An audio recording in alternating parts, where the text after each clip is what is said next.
బాపట్ల జిల్లా పరచూరు గ్రామంలోని బొమ్మల సెంటర్ లో ధర్నా కార్యక్రమాన్ని నిర్వహించారు.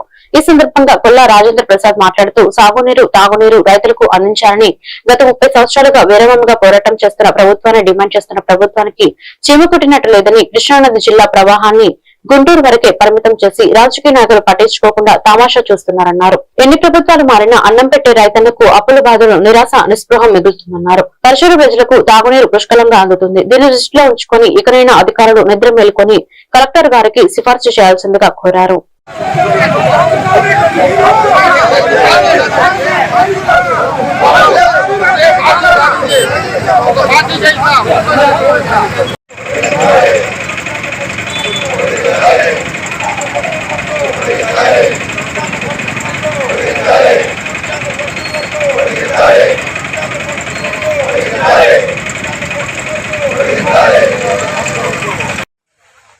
నీళ్లు కృష్ణా నది మనకి చాలా దగ్గరగా ఉంది. అయినా కానీ బ్రిటిష్ ప్రభుత్వం దగ్గర నుంచి కాంగ్రెస్ ప్రభుత్వం, తెలుగుదేశం, మళ్ళా కాంగ్రెస్, మళ్ళా వైసీపీ, ఇట్లా అనేక ప్రభుత్వాలు మారినాయి.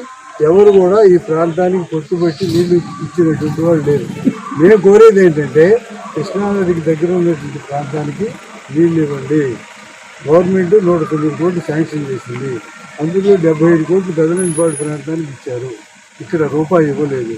7 కోట్లు ఇస్తే భూసేకరణ 49 ఎకరాలకి పూర్తవుతుంది.